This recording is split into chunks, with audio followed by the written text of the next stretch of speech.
นมัตถุรัตนตยัสสะขอความนอบน้อมของข้าพระเจ้าจงมีแด่พระรัตนตรัยอภิวันทนาน้อมพระจอมไตรอันล้ำค่าพระพุทธาผู้โลกตั้งเป็นองค์แก้วหน่วยปฐมอภิวาทกราบก้มพระธรรมทรงพองใสเลิศวิไลงามงดดังสุรีเนียงพื้นผู้เป็นพื้นหน้าบุญล้นพระสังโฆองค์เอกวันธนานบไหวขมาก้มกราบการขอถวายความเคารพครูบาอาจารย์พระสงฆ์สามเณรทุกรูปทุกองค์ขอความสุขความเจริญจงบังเกิดมีแก่แม่ค้าแม่ชีทุกคนทุกท่านที่ได้สละเวลามาพร้อมกันเจริญกุศลในสองภาคเศร้าของมื้อนี้ลำดับต่อไปพร้อมกันฟังธรรมด้วยความเคารพอานิมิตังอนัญญาตังเอวังมัจจานะชีวิตังกาสิรัญจาปริตัญจาตัญจาทุกเขนะสังยุตังนะหิโสอุปกโมอัจฉิเยนะชาตานามิยาเร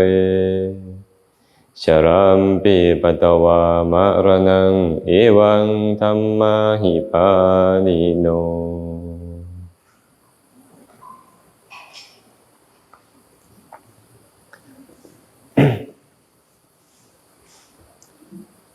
พุทธพจน์บทนี้พระสัมมาสัมพุทธเจ้าได้ตรัสแสดงไว้ในคัมภีร์คุตตกนิกาย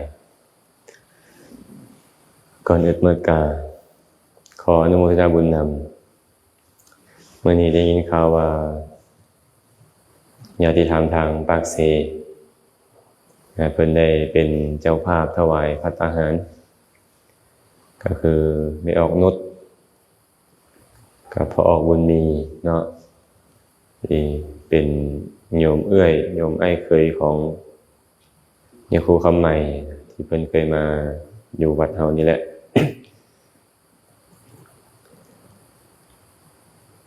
เพิ่นก็เป็นเจ้าภาพถวายภัตตาหารวันข่าวก็อยากจะเจริญกุศล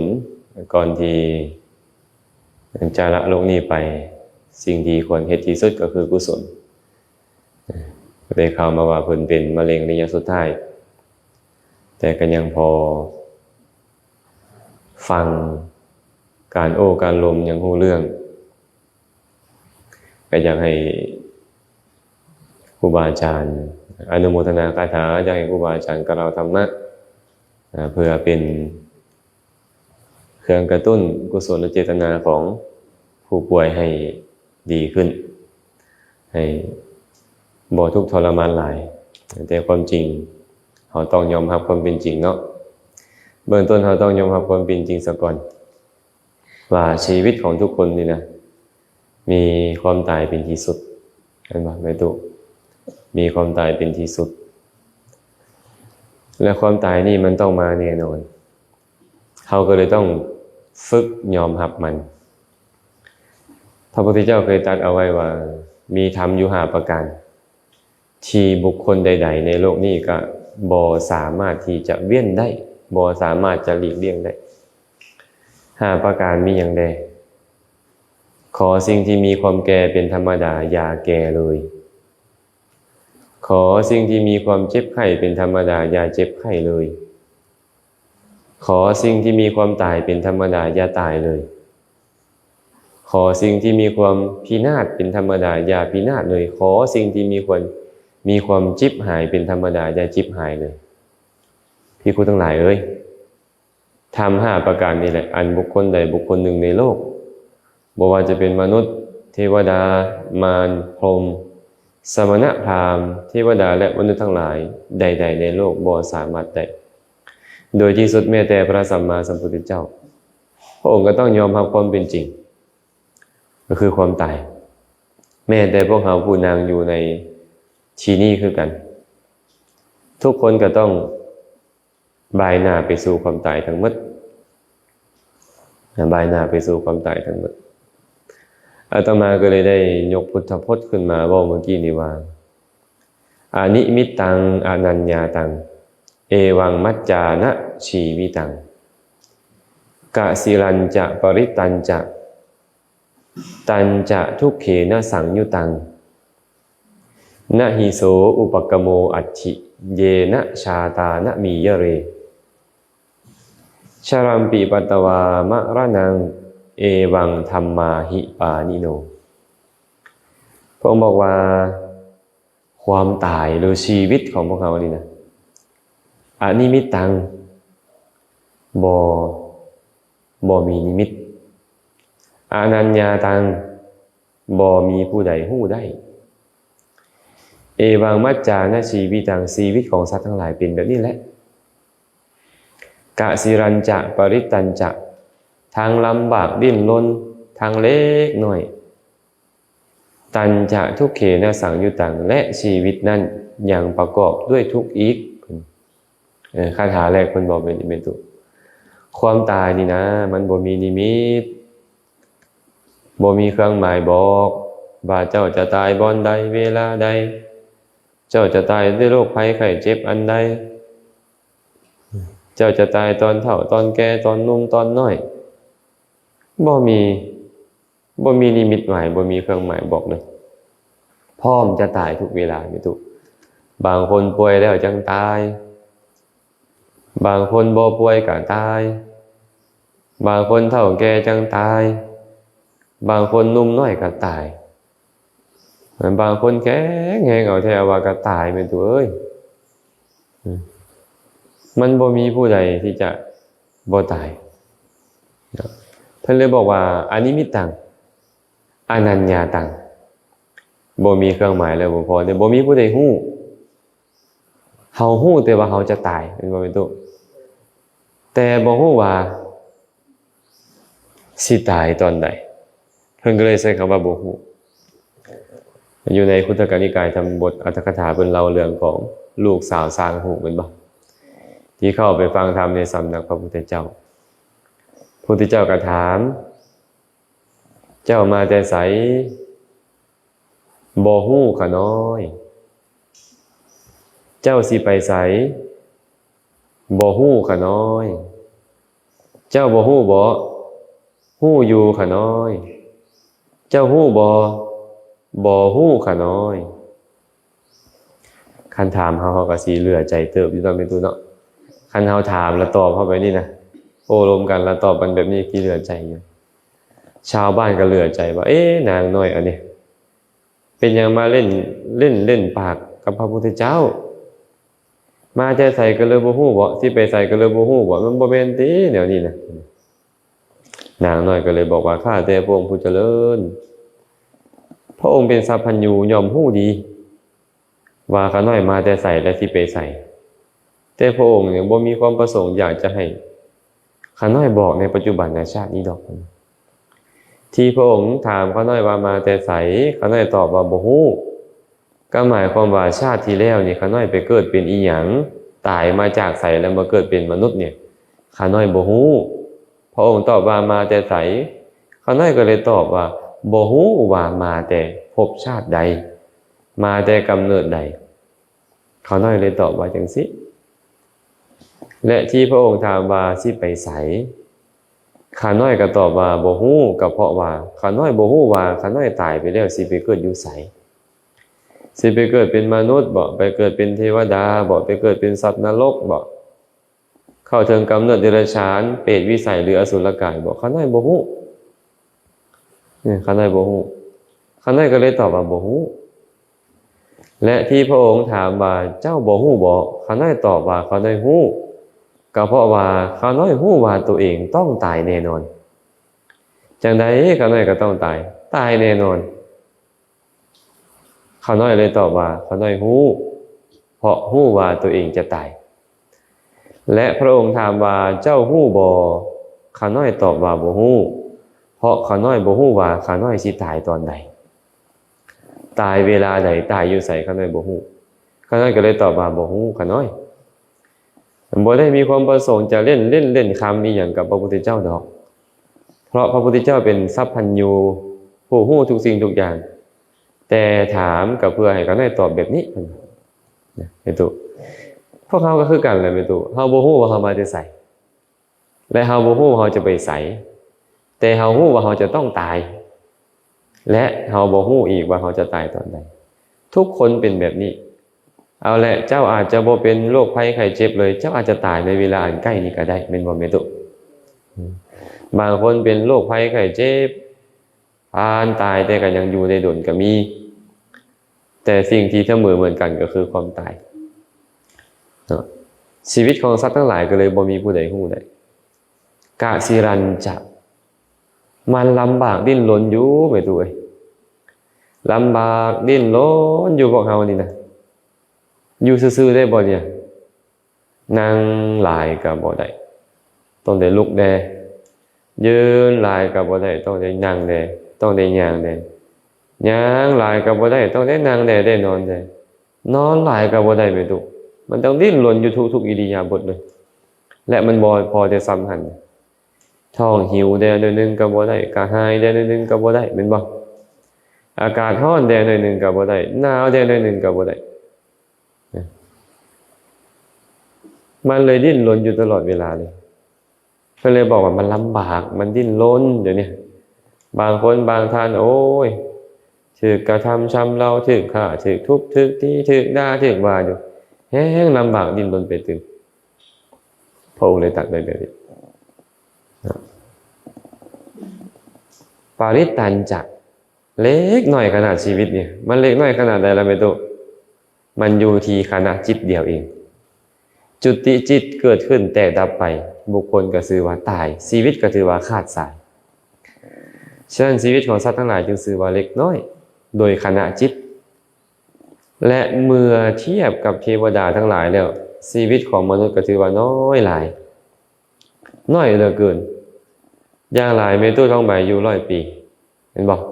แต่ต่ำสุดของเทวดา9 ล้านปีเมตุท้องใบอยู่อย่างหลายสุด100 ปีต่างกันบ่เล็กน้อยหลายนะเมตุเนาะ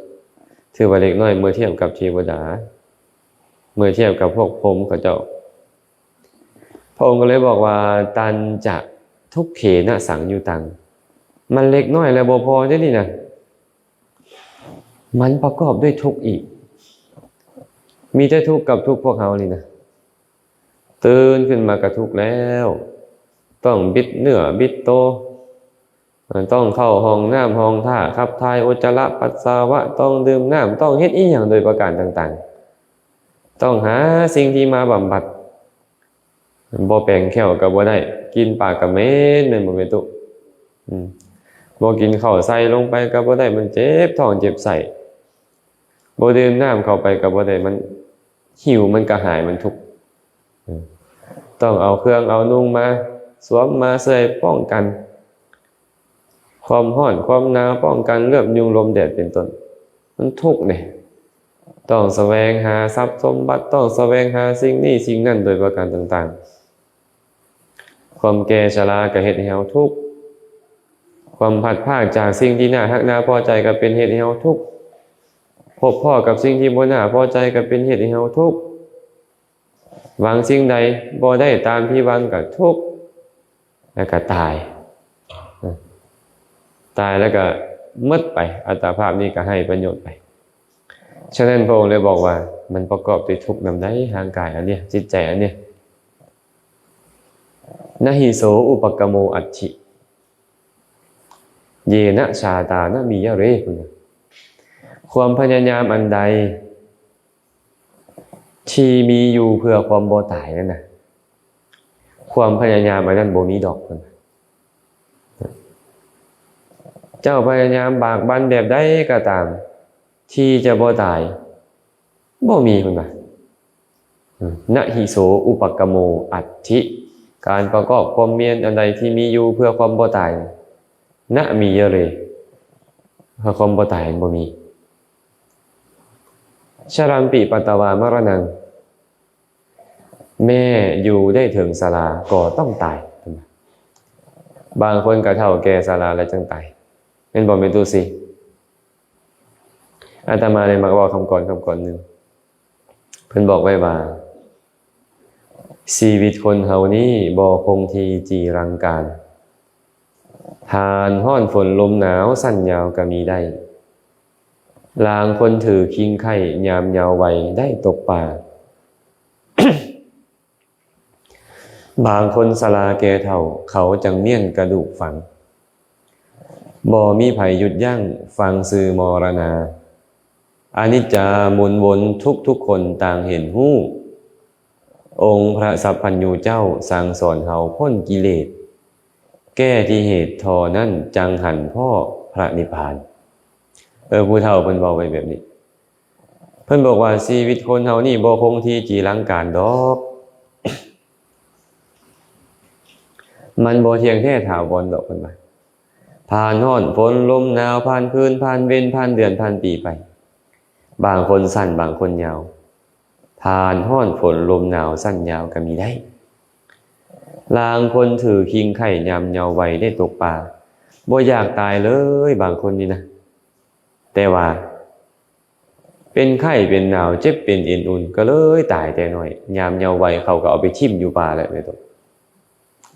บางคนสลาแก่เฒ่าเขาจังเมียนกระดูกฝังบางคนก็เฒ่าแก่สลาการแล้วอายุยืนไปตายตอนเฒ่าๆคุณเขาจังได้เมียนนั่งฟังกระดูกบ่มีไผหยุดยั้งฟังสื่อมรณาไผล่ะสิหยุดยั้งความตายเอาได้แม้แต่พระสัมมาสัมพุทธเจ้าก็หยุดยั้งความตายบ่ได้เป็นบ่พระพุทธเจ้าก็ต้องตายพระโมคคัลลานะมีฤทธิ์ปานใดก็ต้องตายพระสารีบุตรปัญญาหลายปานใดก็ต้องตายไม่ถูกบ่มีผู้ที่จะบ่ตายหยุดยั้งความตายได้บ่มีอนิจจาหมุนวนทุกคนต่างเห็นฮู้บ่มีไผในโลกนี้บ่ฮู้ว่าตัวเองจะตายนี่นะทุกคนต่างฮู้หมดนั่นบ่แม่นตุทุกคนเห็นหมดฮู้หมดว่าต้องตายองค์พระสัพพัญญูเจ้าสั่งสอนเฮาพ้นกิเลสเด้อแก้ที่เหตุโทนั่นจังหันพ่อพระนิพพานเจ้าบ่อยากตายมีอย่างเดียวเจ้าต้องไปกำจัดกิเลสองค์สัพพัญญูเจ้าคือพระสัมมาสัมพุทธเจ้าเพิ่นตัดกิเลสแล้วสอนให้คนเฮานี่ศึกษาประพฤติปฏิบัติเพื่อกำจัดกิเลสเพราะกิเลสมันเป็นเหตุแห่งความตายแม่นด้วยเป็นอย่างจังบอกว่ากิเลสเป็นเหตุแห่งความตายเพราะมันเป็นเหตุแห่งความเกิดคนเกิดมาเท่านั้นจังค่อยตายคนบ่เกิดบ่ตายฉะนั้นกิเลสเป็นเหตุให้เกิดแล้วมันต้องแก่ต้องเจ็บต้องตายต้องโศกเศร้าเสียใจพิไรลำพันธ์ต้องพัดภาคจากของฮักห้องแหนต้องประสบพบเจอสิ่งที่บ่น่าฮักบ่น่าพอใจต้องผิดหวังซ้ำซอกนานาประการกิเลสเป็นต้นตอของความทุกข์ทั้งหมดแก้ที่เหตุเท่านั้นจังหันพ่อพระนิพพานก็คือต้องมากำจัดกิเลสเท่านั้นได้จังสิหันพ่อพระนิพพานจะเข้าถึงพระนิพพานได้พวกเลยเบาไปแบบนี้ไอ้บอลที่จะบ่ตายมันบ่มีพยายามแบบใดก็ตามเพื่อให้บ่ตายบ่มีถึงเจ้าจะได้อยู่ได้ถึงแก่ชราแต่เจ้าก็ต้องตายเอวังธัมมาหิปานิโนเพราะว่าสัตว์ทั้งหลายเป็นแบบนี้เป็นธรรมดาเป็นธรรมดาที่สุดเลยความตายนี่นะบ่ฮู้ว่ามื้ออื่นนี่เขาจะยังเห็นแม่ตู้ทองใบอีกบ่อาจจะเหลือแค่ชื่ออาจารย์แซมเองก็คือกันบ่ฮู้ว่ามื้ออื่นนี่ยังมีอยู่บ่ยังมาหายใจอยู่บ่ยังสิได้มานางเว้าธรรมะให้พวกมีออกฟังอีกบ่มีไผฮู้เลยบ่มีผู้ใดฮู้ได้แม่นบ่แม่ข่าวนางจะได้มาจับปื้มเขียนจดธรรมะนี่บ่มีผู้ใดฮู้แม่ตู้เข็มจะได้มานั่งโจโก้อยู่นี่ได้บ่มาตำแจวให้ครูบาอาจารย์ได้บ่เฮ้ยบ่แน่แล้วแม่ต้องมาตู้แก้วนี่แหละจะมานั่งรับให้อาจารย์แซมเบิ่งนี่อยู่บ่ก็บ่ฮู้แหละมื้ออื่นนี่บ่มีผู้ใดฮู้เนาะแม่ตู้แก้วเนาะปัจจุบันจึงสำคัญบ่ล่ะแม่ตู้บัดนี้เพราะเฮานี่ธรรมดาต้องตายกันหมดพระพุทธเจ้าก็บอกว่าเอวังธัมมาหิปานิโนเอวังธัมมาหิปานิโนแปลว่าสัตว์ทั้งหลายมีความเป็นแบบนี้เป็นธรรมดาคือต้องตายเป็นธรรมดาต่างกันแต่ว่าไผจะไปก่อนไผจะไปหลังเห็นบ่แน่ได้จวนน้อยๆนะมันจับธงขนมอยู่ตอนนี้นะที่ตายก่อนบ่เฮาก็มีเป็นบ่ไปตุบ่เป็นโรคภัยไข้เจ็บจังที่ตายก็มีบ่แน่อันนางแรกนี่น้อยไปนี่อาจจะตายก่อนหมู่ก็มีเป็นบ่แหละ เจ้าย่านความตายบ่แหละฮะบ่ย่านปะว่าเจ้าคือว่าดีใช่ไหมเจ้าฟังทำดีได้นี่บ่ย่านความตายอ้าวสมมติมื้อนี้นี่มีคนหนึ่งเอานี่ไปแทงท้องเจ้าสิย่านบ่น่ะเมื่อกี้เจ้าบอกว่าบ่ย่านความตายแต่เจ้าย่านความเจ็บเนาะเจ้าย่านเจ็บก่อนตายในความตายบ่เป็นตายย่านดอกแต่ว่าความเจ็บปวดทรมานก่อนตายมันเป็นตายย่านความตายก็เหมือนกับการหลับแล้วตื่นเคยมีโยมคนหนึ่งมาหาอาตมาเราก็เข้ามาหาอาจารย์ขน้อยอาจารย์ซอยเขาหน่อยเด้ซอยเสียเคาะให้เขาหน่อยเด้ว่าสักผูกแขนให้เขาหน่อยเด้อาจารย์เอ้ยเพิ่นว่าอาตมาก็เว้าตามลวงอาตมานี่แหละอาตมาบ่มีฝ่ายผูกแขนได้มีแต่ฝ่ายผูกใจนี่แหละเป็นอีหยังล่ะแม่ออฟข้าน้อยเป็นมะเร็งระยะสุดท้ายแต่ข้าน้อยบ่อยากตายก็เลยถามเพิ่นกลับไปว่าไม่ออกย่านตายบ่เพิ่นก็บอกว่าย่านกันเป็นหยังล่ะจึงย่านตายลูกก็ยังน้อยๆธุรกิจการงานก็หาก็เริ่มดำเนินไปได้ดีบ่อยากตายกันแต่ว่าทรมานหลายเป็นมะเร็งนี่นะคนเฮานี่คือสิบ่ฮู้ทอเขาเจ้าเนาะแม่ตูเนาะเขาเจ้าผู้เป็นนี่คือสิปวดทรมานหลายแต่ตอนเฮาเป็นเฮาก็จะเป็นแบบนั้นแม่ตูตอนเขาบ่คันเป็นเขาก็เป็นคือเฮานี่แหละและตอนเฮาเป็นเฮาก็จะเป็นคือเขานั่นคือกันอาตมาก็เลยอุปมาให้ฟังว่าไม่ออกเอาจังซี่เด้ออาตมาสิอุปมาให้ฟังยกข้อมาเปรียบเทียบให้ฟังสมมุติเนาะสมมุติว่าไม่ออกมีรถหุ่นใดคันหนึ่งคันเก่าๆห่างๆสิไปใส่แล้วต้องได้เติมน้ำซะก่อนได้ให้คนยู่ไปจึงค่อยสตาร์ทได้ก็บ่มีอยู่มามื้อหนึ่งมีคนเอารถแลนด์โรเวอร์แลนด์ครูอิเซอร์คันดีๆคันงามๆมาให้ไม่ออกเติมน้ำมันให้ตลอดชีวิตจ้างโซเฟอร์มาขับให้พร้อมแต่ว่าไม่ออกต้องเปลี่ยนรถคันนั้นด้วยรถฮุนไดอีห้างของไม่ออกนั้นเอาบออาตมากระถามเพิ่นก็บอกว่าเอาค่ะหน่อยเป็นยังไม่ออกคือเอาการรถขาน้อยมันเก่ามันห้างอะไรดีขาน้อยขาน้อยก็อยากขี่รถใหม่รถงามแล้วบ่น้ำมันก็บ่ได้เติมเขาเติมให้ตลอดชีวิตโซเฟอร์ก็มีคนขับให้สบายขาน้อยชั้นใดก็ชั้นนั้นเด้อไม่ออกอัตภาพของไม่ออกปัจจุบันนี่นะมะเร็งมันกินหมดแล้วมันเหมือนกับรถหุ่นใดคันห่างๆนะซอดไปหมดเลยขี้เมี่ยงก็กินหมดเลยก็บ่มีน้ำนี่ก็ต้องเติมตลอดชีไปแต่ก็ต้องจอดเติมบ่อน้ำตลอดก่อนจะติดได้กับมูต้องยู่ไปต้องจึงค่อยติดได้รถนะ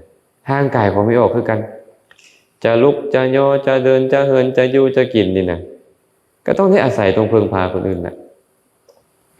ห่างกายของไม่ออกจึงบ่ต่างอย่างจากรถคันห่างๆนั้นการตายก็เหมือนกับการเปลี่ยนรถขี่หากไม่ออกมีบุญดีไม่ออกรักษาใจได้ดี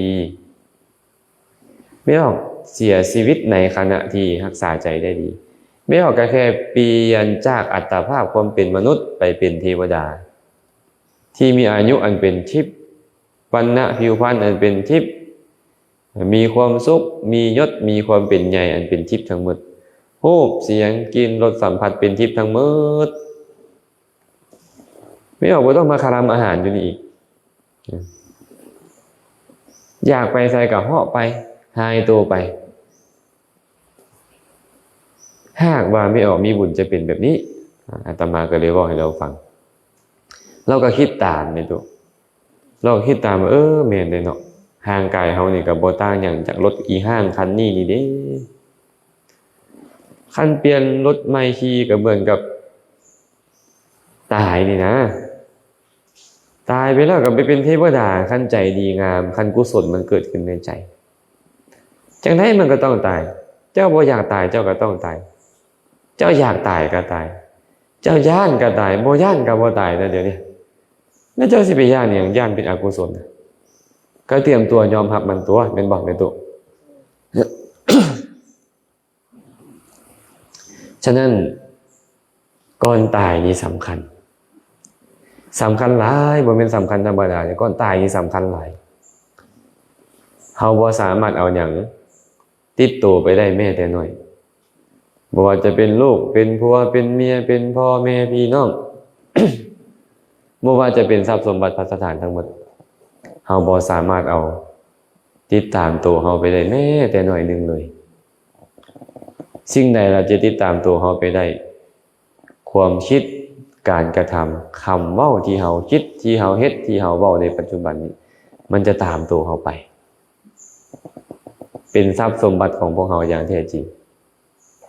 สิ่งอื่นที่เฮามีทั้งหมดเฮาต้องสละทิ้งหมดเลยบ่มีเหลือเลยไปแต่ตัวไปตัวเฮาเอิ้นว่าไปแต่ตัวเสื้อพื้นนึงสิ้นพื้นนึงเขาก็เผาอยู่เทิงตะกอนกองเฟืองกองฟอนเชิงตะกอนพุ่นเอาอีหยังไปบ่ได้จักหน่อยเลยเพชรนินจินดาแก้วแหวนเงินทองล้วนแล้วแต่ทิ่มให้คนอื่นใช้ต่อไปแสดงว่าสาระประโยชน์สิ่งที่มีอยู่ในโลกนี้บ่เป็นประโยชน์แก่ผู้ไปสู่โลกหน้าเลยตอนก่อนตายจึงสำคัญที่สุดเฮ็ดอีหยังที่มันจะเป็นประโยชน์จากทรัพย์สมบัติพัสถานจากแก้วแหวนเงินทองจากสิ่งที่เรามีอยู่นี่ควรใช้มันเฮ็ดกุศลให้เกิดขึ้นสิ่งเหล่านั้นเฮ็ดให้เราไปสวรรค์บ่ได้หากเราบ่เฮ็ดกุศลให้เกิดขึ้นจากมันและสิ่งอื่นทั้งหมดที่เรามีจะเฮ็ดให้เราไปนรกบ่ได้หากเราบ่ยึดติดบ่หวงแหนบ่เฮ็ดบาปอกุศลเพราะมันนะพระสัมมาสัมพุทธเจ้าเคยตรัสไว้ในคัมภีร์อังคุตรนิกายปัญจกนิบาตพระองค์บอกว่าภิกษุทั้งหลายความเสื่อมความพินาศความวิบัตินี่นะมีอยู่5ประการเด้อ5ประการมีอย่างใด 1ความเสื่อมเพราะญาติ2ความเสื่อมเพราะทรัพย์สมบัติ3ความเสื่อมเพราะโรคภัยไข้เจ็บ4ความเสื่อมศีล5ความเสื่อมทิฏฐิภิกษุทั้งหลายบุคคลหลังจากแตกกายทำลายแล้วยอมเข้าถึงอบายทุกขติวินิบาตนรกบ่ได้เข้าถึงอบายทุกขติวินิบาตนรกเพราะความเสื่อมญาติเพราะความเสื่อมเพราะทรัพย์สมบัติและเพราะความเสื่อมเพราะโรคภัยไข้เจ็บเลยแต่บุคคลแตกกายทำลายแล้วจะเข้าถึงอบายทุกขติวินิบาตนรกก็เพราะความเสื่อมศีลและความเสื่อมทิฏฐิพระพุทธเจ้าบอกไว้นี่เถิงแม่นว่าพี่น้องป้องปายเจ้าจะน้อยลงหรือเจ้าบ่มีพี่น้องป้องปายเลยบ่ได้ให้เจ้าตกนรกบ่ได้เป็นปัจจัยให้เจ้าตกนรกเถิงแม่นว่าเจ้าจะทุกข์ยากอนาถาบ่มีทรัพย์สมบัติพัสถานอีหยังเลยมันก็บ่ได้เฮ็ดให้เจ้าตกนรก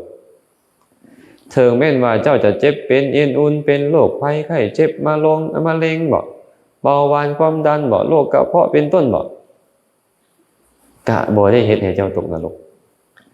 แต่ว่าหลังจากแตกกายทำลายไปแล้วเจ้าจะตกนรกเข้าถึงอบายทุกขติวินิบาตนรกก็เพราะความเสื่อมศีลเจ้าบ่ดีได้เพราะความเสื่อมทิฏฐิเพราะความเห็นเจ้าวิบัติจะเห็นว่าบาปบ่มีบุญบ่มีการให้ทานบูชาบวงสรวงบ่มีผลเนี่ยเจ้าจะเข้าถึงนรกเพราะสิ่งนี้เฮ็ดจังไดดีแล้วบัดนี้แม่ตุญาติพี่น้องบ่มีกะยานะผู้ใดบ่มานับญาตินำกะยานะทรัพย์สมบัติบ่มีกะยามันนะเจ็บเป็นเอ็นอุ่นมีโรคภัยไข้เจ็บหลายกะยามันนะแต่ว่ากายวาจาใจค่อยต้องดีคือศีลค่อยต้องดีทิฏฐิความเห็นค่อยต้องดีต้องแบบนั้นเห็นบ่บ่ค่อยจะเข้าถึงอบายทุกขติวินิบาตนรกเพราะความเสื่อมศีลเพราะความเสื่อมทิฏฐินี่พระองค์ก็ตรัสอีกว่าภิกษุทั้งหลายสมบัติความถึงพร้อมความเจริญนี่นะมีอยู่5ประการเช่นกัน5ประการมีอย่างใด1สมบัติคือญาติ2สมบัติคือโภคสมบัติ3สมบัติคือความเป็นผู้บ่มีโรค4 สมบัติคือศีลห้าสมบัติคือทิฏฐิภิกขุทั้งหลายสมบัติห้าประการนี้แหละสมบัติแปลว่าความถึงพร้อมแปลว่าสัมปติแปลว่าความถึงพร้อมภาษาลาวมาอ่านว่าสมบัติสัมปติก็คือความถึงพร้อมความเจริญนั่นเองความเจริญโดยญาติความถึงพร้อมโดยญาติมีญาติกาวงศามาห้อมมาล้อมหลายๆเอิ้นว่าความถึงพร้อมโดยญาติความถึงพร้อมด้วยโภคสมบัติก็คือมีทรัพย์สมบัติภัสถานแก้วแหวนเงินทองล้วนหลายสมบัติคือความบ่มีโรคก็หมายถึงความเป็นผู้มีสุขภาพพรานามัยสมบูรณ์บ่เจ็บเป็นอินอุ่นสมบัติคือศีลก็คือศีลดีสมบัติคือทิฏฐิก็คือความเห็นตรงนี่ตุพระองค์เลยบอกว่าภิกขุทั้งหลายหลังจากแตกกายทำลายแล้วบุคคลบ่ได้เข้าถึงสุคติโลกสวรรค์เพราะความถึงพร้อมโดยญาติบ่ได้เข้าถึงสุคติโลกสวรรค์เพราะความถึงพร้อมด้วยโภคสมบัติบ่ได้เข้าถึงสุคติโลกสวรรค์เพราะความถึงพร้อมด้วยความเป็นผู้บ่มีโลกแต่ว่าบุคคลหลังจากแตกกายทำลายแล้วยอมเข้าถึงสุคติโลกสวรรค์เพราะความถึงพร้อมด้วยศีลด้วยทิฏฐิพี่น้องหลายไปสวรรค์บ่ได้เด้อตูเด้อเงินคำกำแก้วหลายไปสวรรค์บ่ได้สุขภาพพรานามัยแข็งแรงสมบูรณ์ไปสวรรค์บ่ได้แต่ผู้จะไปสวรรค์ได้ศีลต้องแข็งแรงคือศีลต้องสมบูรณ์ทิฏฐิต้องแข็งแรงคือทิฏฐิต้องตรงไงดอกเห็นว่าบาปมีบุญมีเห็นว่าการให้ทานบูชาบวงสรวงมีผลของกรรมดีกรรมชั่วมีโลกนี้มีโลกอื่นมีตายจากโลกนี้ไปสู่โลกอื่นมีตายจากโลกอื่นมาสู่โลกนี้มีบุญคุณของพ่อของแม่ที่ยิ่งกว่าคนอื่นมีสัตว์ผู้อุบัติขึ้นมามีสมณพราหมณ์ผู้ประพฤติดีปฏิบัติชอบแล้วดำเนินไปดีแล้วตรงแล้วสั่งสอนแนะนำให้คนอื่นได้ประพฤติปฏิบัติได้ดำเนินไปตรงมีอยู่ในโลกคือพระสัมมาสัมพุทธเจ้ามีอยู่ในโลกนี่เอิ้นว่าทิฏฐิตรงความถึงพร้อมด้วยทิฏฐินี่แหละมันจะพาเฮาไปสู่สุคติโลกสวรรค์ได้พาเฮาก้าวสู่พระนิพพานได้ย้อนแนวนี้ฉะนั้นเฮาก็สิไปสนอีหยังหลวงหลายกับญาติกาวงศาเป็นบ่แม่นตุเฮาสิไปสนอีหยังหลายกับทรัพย์สมบัติภัสถานเฮาสิไปสนอีหยังหลายกับไอ้ความบ่มีโรคบ่มีภัยนั้นเฮาควรสนเรื่องศีลของเฮาเรื่องทิฏฐิความเห็นของเฮานี่นะเรื่องกายเรื่องใจของตัวเองนี่เฮาต้องสนมันให้หลายมันบ่ดีเฮาต้องบำบัดเฮาต้องปัดเป่ามันดีอยู่แล้วต้องรักษาต้องเจริญมันขึ้น ป่วยหลายปานใดก็อย่าก็ต้องรักษาใจคันใจบ่ดีแล้วนี่นะแข็งแรงปานใดก็ไปนรก มีเงินหลายปานใดก็ไปนรกมีพี่น้องมาห้อมมาล้อมหลายปานใดก็ไปนรกคือเก่าคันใจดีบ่มีพี่น้องบ่มีเงินบ่มีทองโรคภัยไข้เจ็บกุ้มลุมก็ไปสวรรค์ได้คันใจดีเฮาก็เลยต้องมารักษาใจโดยเฉพาะกับมื้อนี้เจ้าภาพผู้ถวายภัตตาหารคือมีออกนุชที่เพิ่นกำลังป่วยเป็นโรคมะเร็งอยู่นี่นะบ่มีไผต้องการป่วยไข้เนาะ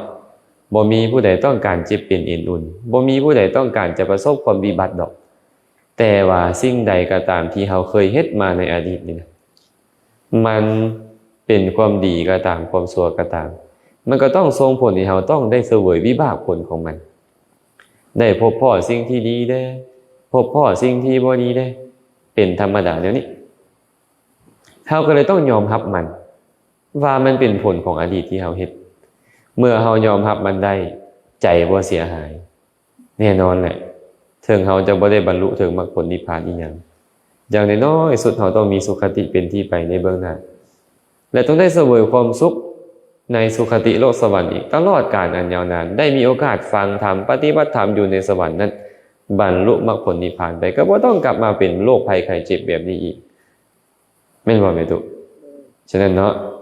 การตายเป็นเรื่องธรรมดาที่ทุกคนต้องพบเจอบ่ว่าจะเฮาบ่ว่าจะเขาบ่ว่าจะเป็นคนโง่เขลาเบาปัญญาคนฉลาดอาจรู้ บ่ว่าจะเป็นคนมั่งคั่งร่ำรวยคนทุกข์ยากอนาถา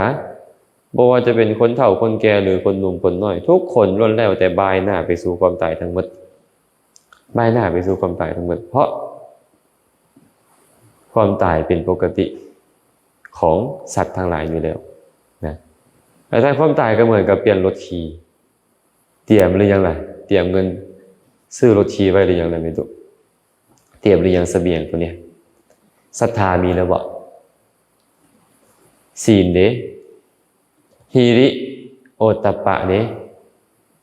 สุตตะเด้จาคะเด้ปัญญาเด้เตรียมไว้ดีหรือยังขั้นเตรียมไว้ดีแล้วก็เนี่ยพร้อมที่จะได้รถคันใหม่แล้วนี่นะตุ๊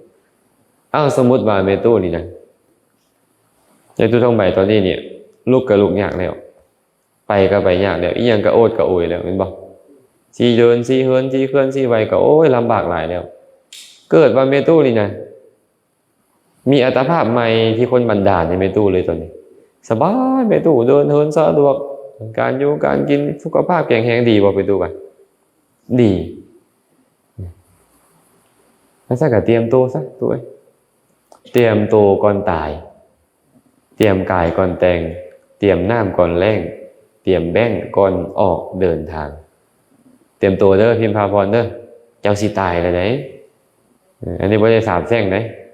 อาจารย์เองก็สิตายนี่นางแหล่น้อยๆนี่ก็สิตายไอ้จัวน้อยๆจัวชานนจัวนี่ก็กิมซุงก็สิตายไม่ออกเลยยังพ่อเท่าคือยังพ่อพ้นก็สิตายนี่นะแม่ตู้แก้วก็สิตายแม่ตู้แกนก็สิตายไม่ออกนางก็สิตายทุกคนละสิตายกันหมดเลยแม่ตู้ก็ต้องเตรียมตัวก่อนตายเตรียมอีหยังล่ะเตรียมตัวก่อนตายนี่เตรียมจิตเตรียมใจเตรียมยอมรับเตรียมเสบียงคือบุญกุศลนั่นแหละเหมือนกับคนเตรียมกายก่อนแต่งจะแต่งงานก็ต้องคัดซีสวีวันต้องเตรียมความพร้อมแม่นบ่เหมือนกับคนเตรียมน้ำก่อนแล้งคันแรกมาแล้วมันเตรียมบ่ทันแม่ตู้ตอนนี้น้ำขึ้นได้เนี่ยได้อยู่ใกล้ครูบาอาจารย์ได้มีโอกาสไหว้พระสวดมนต์ได้มีโอกาสฟังธรรมสาธยายธรรมโอ้ยน้ำขึ้นน้ำนองอยู่แม่ตู้เอ้ยคันบ่ตักตอนนี้สิไปตักตอนไหนเห็นบ่ตักตอนมันแรงเพิ่นบ่ตอนบ่มีครูบาอาจารย์ให้พระเจ้าอุปถากแล้วบ่ตอนบ่มีผู้มาเทศน์ให้พระเจ้าฟังแล้วบ่พระเจ้าจังสิอยากฟังอยากอุปถากดูแลบ่เห็นบ่แม่ตู้ก็ต้องเตรียมน้ำก่อนแรงเตรียมแบ่งก่อนออกเดินทาง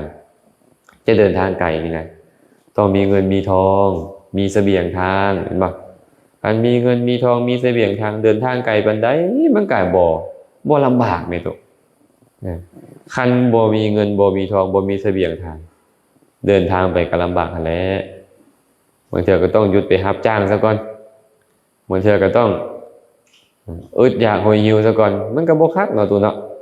คันซั่นพวกเขาเตรียมเด้อเตรียมตัวก่อนตายซะเตรียมกายก่อนแต่งเตรียมน้ำก่อนแล้งเตรียมแบ่งก่อนออกเดินทางเนาะอันนี้ก็ฝากไปฮอดไม่ออกนุดเด้อหากฟังอยู่กับ